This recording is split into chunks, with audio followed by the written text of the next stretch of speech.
2018 թվականից հետո Հայաստանի 16-րդ դրածո վարչապետի այսպես կոչված իշխանության հաստատումից հետո Շիրակի մարզում տեղի են ունեցել բազմաթիվ հանցագործություններ, մի փոքր մասը բացահայտված է, մեծ մասը բնականաբար բացահայտված չի, սրանց պայմաններում անհնար է բացահայտվի, մեղավորները պատժվեն, եւ այս շարքում կա երկու դեպք, որը իր ամորալության, այլանդակության խորությամբ էականորեն տարբերվում է մնացած բոլոր դեպքերից։ Այն, որ մարզում վխտում են գործակալները, այն, որ մարզում վխտում են բարիգները, չգիտեմ, դա տեղի ունենում բոլորիս աչքի առաջ, ոչ միայն մեր մարզում, բայց ես հիմա խոսում եմ Շիրակի մարզի մասին, եւ ես հիմա խոսում եմ Գյումրի քաղաքի մասին։ Կաշառակերները, անպատասխանատու պաշտոնյաները, երկու դեպք իր այլանդակությամբ տարբերվում է։ Երբ հերթական անգամ ինձ ձերբակալեցին Տարան Քաղմաս, տարիներ առաջ, ես այս դեպքի մասին մի անգամ պատմել եմ, հարցրեցին, թե որն է պատճառը, լավ, որ այս աստիճան քննադատական վիրավորանքի հետ զուգակցող խոսքով ես հանդես գալիս, եւ ես այդ բարձրաստիճան ոստիկանին, այդ զրույցը տեղի ունեցել մի քանի հոգու ներկայությամբ, անունը չեմ կարող ասել, եթե պետք կլինի, թող ինքը ասի, որ այդ դեպքը իրեն հետ է տեղի ունեցել։ Ես իրեն ասել եմ մի պատասխան, հիմա կպատմեմ մի դեպքի մասին, եւ եթե դու նայես իմ աչքերի մեջ եւ ասես, որ դա նորմալ է, նայես եւ ինձ ասես, որ այդտեղ շանտեղություն չկա, ես ձեր ներկայությամբ խոսք եմ տալիս, որ դադարեցնում եմ իմ հրապարակային գործունեությունը։ 2020 թիվ մայիս ամիս Հայաստանը, ինչպես նաեւ ողջ աշխարհը գտնվում է համավարակի ճիրաններում։ Նիկոլական մի վիժվածք մասնակցում է թաղման արարողությանը։ Մասնակցելուց հետո նկատելով, որ մարդիկ իրենց հանգուցյալին հրաժեշտ են տալիս առանց դիմակների, նկարում է այդ տեսարանը, տեղադրում է իր Facebook-յան էջում, ուղարկում է Փաշինյան Նիկոլին, Փաշինյան Նիկոլը համապատասխան վեշտարությամբ տեղադրում է իր Facebook-յան էջում, բա տեսեք, թե նաև ում պատճառով է, որ մենք այսպիսի վատ պայմաններում ենք գտնվում ցուցանիշների առումով COVID պայքարի շրջանակներում, տակը սկսվում է անասնական կոմենտները, այդ ամենը ներկայացնում են ոստիկանին եւ ասում են, եթե սա քո համար, ըստ քո դաստիարակության, ըստ քո կրթության, ըստ քո աշխարհայացքի նորմալ է, եւ դա ասում ես ինձ, ես դադարեցնում եմ այս հրապարակային գործունեությունը, կարող եք դուք էլ ձեր վերադասին ասել, որ այսը մի հոգուց ազատվեցին։ Եվ այդ ոստիկանը ինձ ասում է, դե եթե բանը հասել է սրան, ինչ անենք մենք, գնացեք սրանց խփեք։ Այդ խոսակցությունը տեղի է ունեցել մի քանի տարի առաջ։ Այս այլանդակությունների շարքում երկրորդը, հերթականը, տեղի ունեցավ վերջերս, երբ ոստիկանները խմբով երեկոյան ժամին մտնում են Լիլիթ Աղեկյանից տուն, Լիլիթ Աղեկյանին ձերբակալում են, տանում են Քաղմաս իր գիշերային զգեստով, մեկ օր շարունակ սկսում են այդ կնոջը տանել տարբեր հաստատություններով, դատարան, Քաղմաս, վարչություն, հիվանդանոց, էլի դատարան, եւ այս շրջագայությունը ավարտվում է նրանով, որ դատավորը տալիս է Լիլիթ Աղեկյանին մեկամսյա կալանք։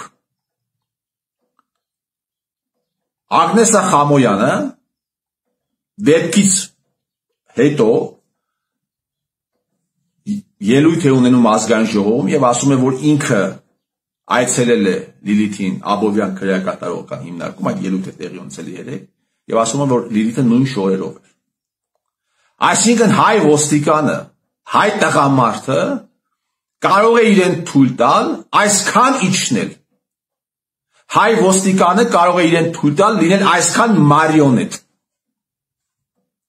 Հայ աֆիցերը Եվ եթե որևէ ոստիկան ինձ ասի, որ սա նորմալ է, որևէ ոստիկան ինձ ասի, որ այո, այս վերաբերմունքը նայի աչքերիս մեջ եւ ասի, որ այո, այս վերաբերմունքը Լիլիթի նկատմամբ օրինական է ու նորմալ է,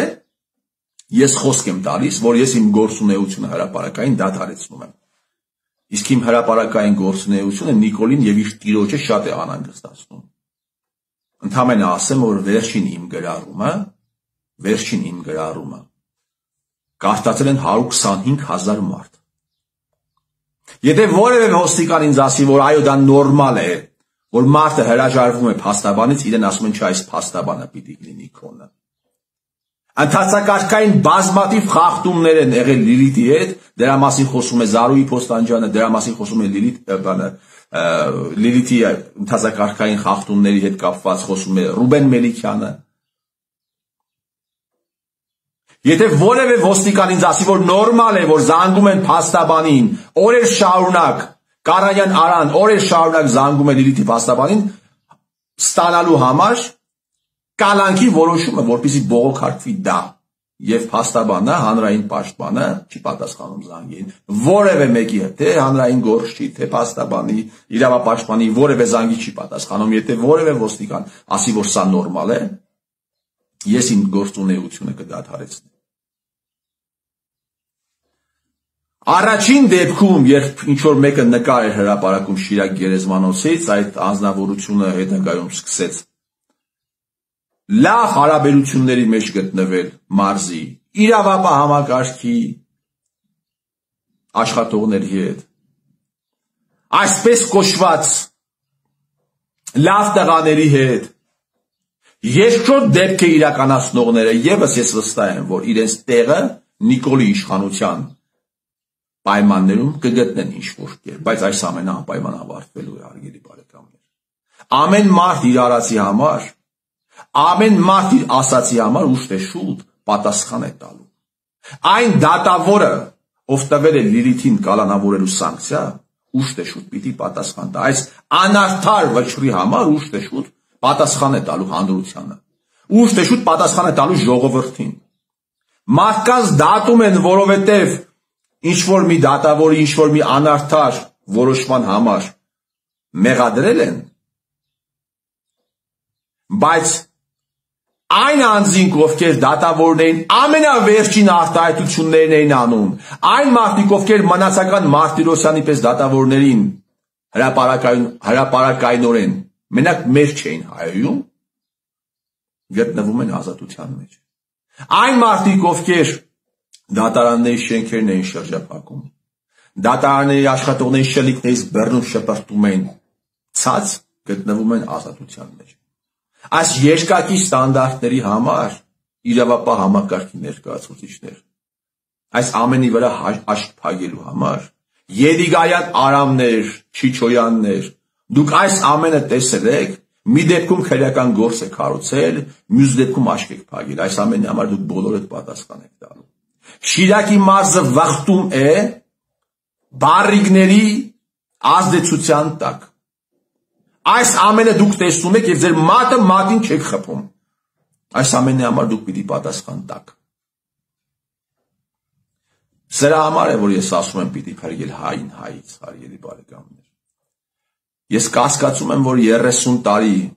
30 տարի որևէ թշնամական պետության ջոչին իզորու կլիներ այս աստիճան մոլորեցնել, ստորացնել, նվաստացնել միլիոնավոր մարդկանց, ինչպես որ արեցին հայ ջոչերը։ Ամոթ ձեզ։